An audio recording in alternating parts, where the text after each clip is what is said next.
Very good morning. Dignitaries on the dais, Sri Nagaraju, Secretary to the Government of India, Sri Deepak Mohanty, Chairperson LIC, Ms. Priti Chandrasekhar, Sri Sharma, and distinguished guests and members of the actuarial community. It is an honor to interact with you today at the 24th Global Conference of Actuaries.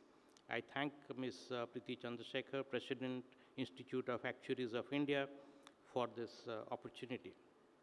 The forum has long served as a platform for discussion on risk management, financial security, and long-term sustainability. As we experience rapid economic and demographic shifts, discussion on pension and social security has never been more critical. The role of actuaries in shaping the future landscape of pension in India cannot be overstated. And today, I want to outline the challenges and opportunities we face in our quest for achieving universal pension coverage. In the economic context of Amrit Kal, where we are working towards becoming a developed nation by 2047, the financial security of our aging population ought to be a key pillar of this progress. For us, this translates into pension for all by 2047, a commitment to ensuring that every citizen, whether from the formal or informal sector, has the means of reliable retirement income.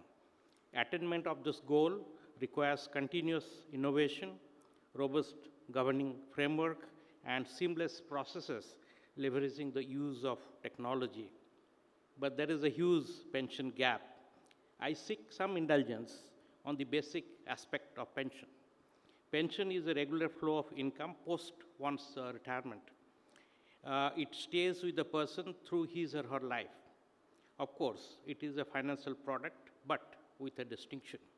It is not readily substitutable with other financial products. As professionals, you could well appreciate how difficult it is to design an annuity product.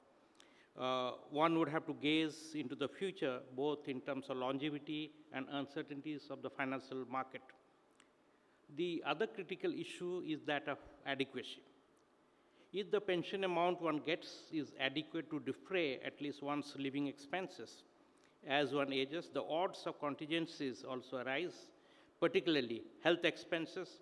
This is an issue engaging attention of all the jurisdictions, be it advanced or emerging market economies. For example, in advanced countries, generally people have access to three sources of post-retirement income: basic social security, occupational pension, and personal pension. Even with multiple pensions, post-retirement income is inadequate for many people.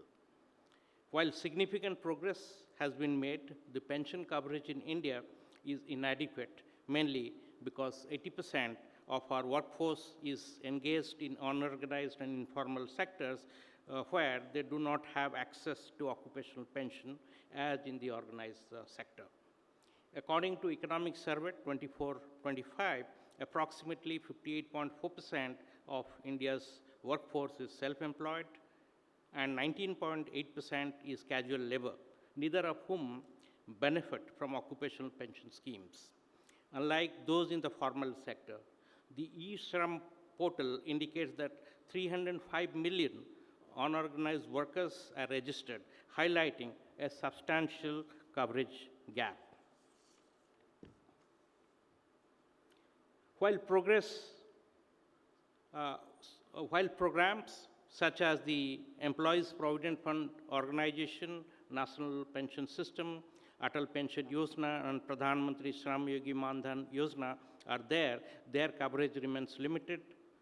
The pension amount provided are sometimes, not that adequate.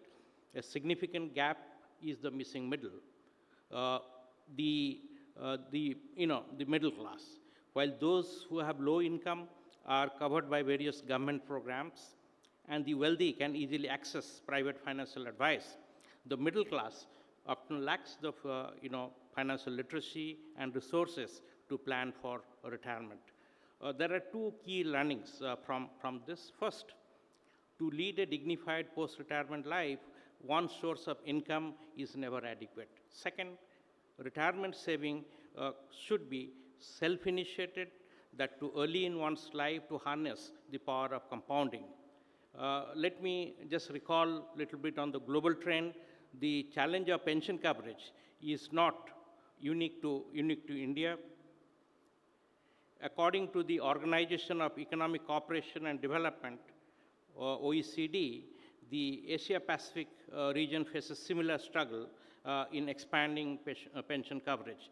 Coverage remains low, especially among the informal workers such as self-employed, because business owners and gig and platform workers, participation in contributor scheme is below 10% of the working age population in number of economies. There is negative correlation between the informal employment and the coverage of pension system.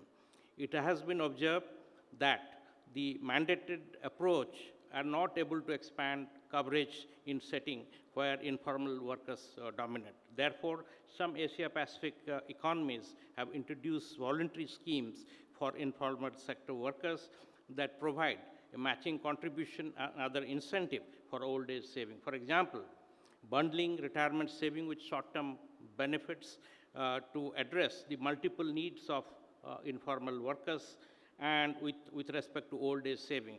This may include life and health insurance and access to other financial products such as microfinance.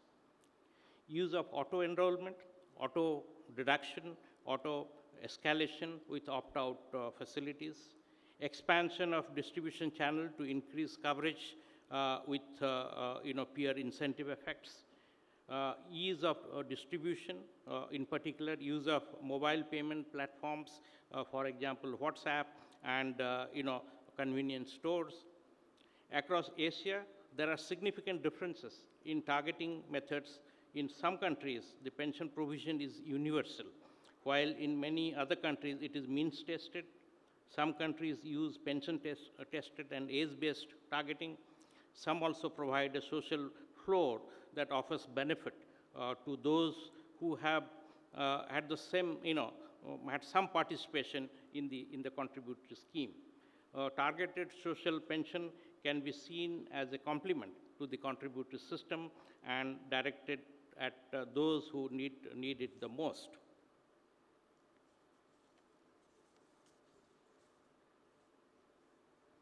Let me turn inwards and see how that we have expanded the pension coverage. Efforts have been made over time to expand pension coverage to wider section of our society. First, the Atal Pension Yojana, catering to the informal sector, particularly the low-income and underprivileged sector, has an active subscriber base of 66.6 million, with a corpus of almost rupees 50,000 crore.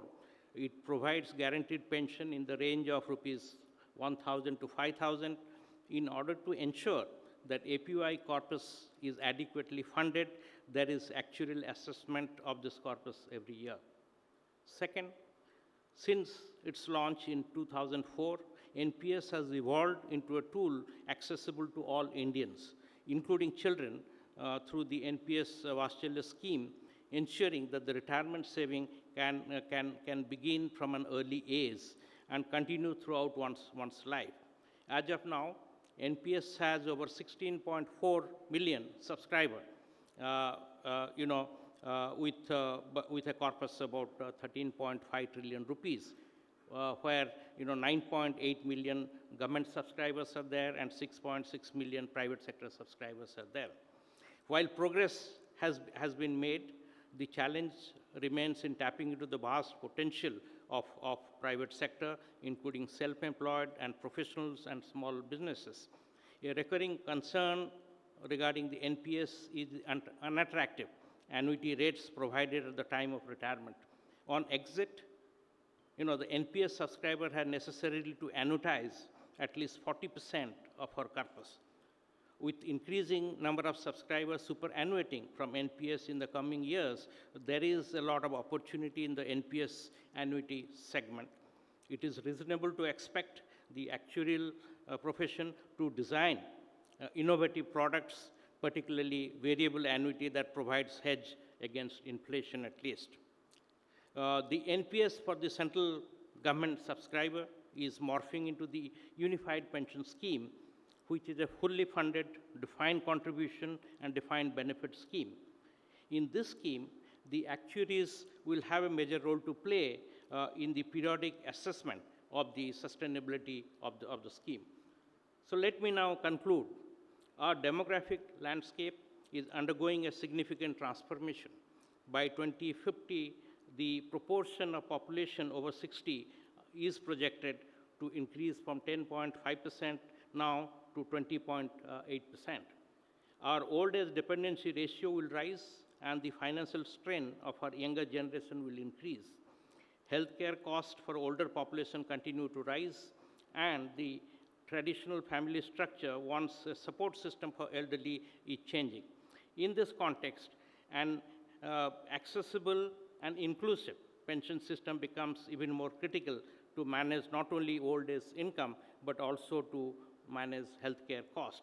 The need for financial independence through pension has never been more urgent. To achieve pension for all by 2047, we need to focus on extending coverage, ensuring that informal sectors workers are brought into the pension fold through voluntary contribution schemes with some incentives, enhancing financial literacy, sensitizing the middle class about the importance of early retirement savings and the power of compounding, innovating pension product, developing flexible and affordable and adequate pension product, particularly for NPS retirees, with a focus on variable annuities to mitigate various risks. Leveraging technology, utilizing mobile platforms, digital platforms, and artificial intelligence to enhance accessibility and efficiency. By embracing innovation, improving governance, and drawing from global experience, we can create a sustainable and inclusive pension system that will serve every citizen. Actuaries will play an important role in designing and evaluating the systems, helping to ensure that our pension system remains adequate, fair, and fiscally sustainable. Thank you.